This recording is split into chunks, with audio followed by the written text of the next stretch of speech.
Halo semuanya, selamat pagi. Apa kabarnya hari ini? Semoga kita semua dalam keadaan sehat semuanya.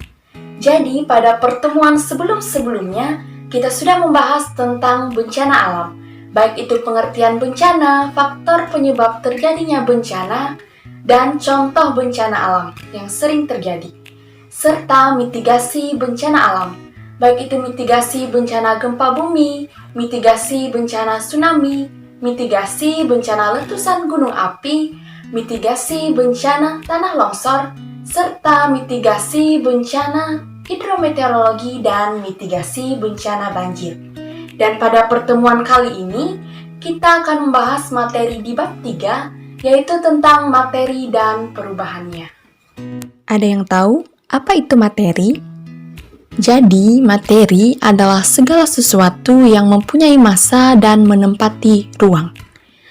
Pada hakikatnya, setiap materi mengandung energi dan materi yang mengalami perubahan akan disertai dengan perubahan energi. Besarnya ruang yang ditempati oleh suatu benda disebut volume benda.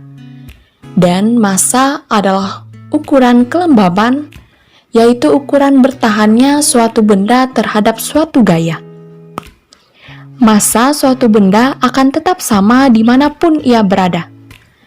Suatu benda yang massanya kecil akan lebih mudah digerakkan dibandingkan dengan benda dengan massa yang besar. Contohnya, kapas memiliki massa yang kecil dan mudah digerakkan oleh angin. Dengan ukuran yang sama, sebuah batu memiliki massa yang lebih berat, sehingga angin yang dapat dengan mudah menggerakkan kapas tidak dapat menggerakkan batu tersebut. Walaupun ukuran antara kapas dan batu sama besarnya. Dalam hukum kekekalan energi dikatakan bahwa energi dapat berubah dari satu bentuk ke bentuk lain, tetapi tidak dapat dimusnahkan atau diciptakan. Dengan kata lain, energi bersifat kekal. Materi mempunyai 4 sifat diantaranya.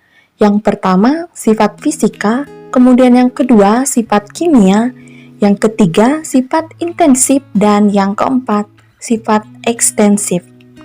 Sifat fisika atau fisis adalah sifat yang tidak dipengaruhi oleh pembentukan zat baru. Contohnya, massa, volume, rasa, dan bau. Kemudian sifat kimia adalah sifat yang dipengaruhi oleh pembentukan zat baru seperti mudah terbakar, mudah busuk, dan mudah meledak. Dan sifat intensif adalah sifat yang dipengaruhi oleh ukuran zat atau sifat yang berasal dari dalam.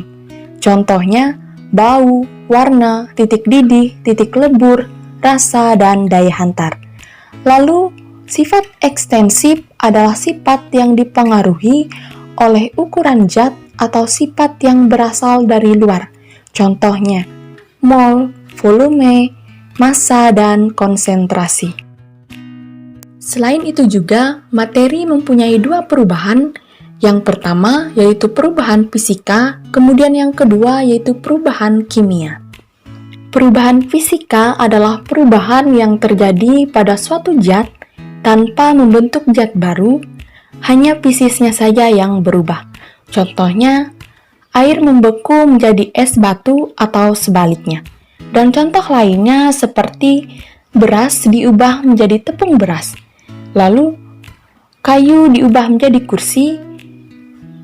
Dan contoh berikutnya, gula dilarutkan dalam air. Kemudian, perubahan kimia adalah perubahan yang terjadi pada suatu zat dan terbentuk zat baru yang disertai dengan reaksi kimia. Misalnya, kertas terbakar, lilin terbakar, atau terjadinya pembusukan makanan dan besi yang berkarat.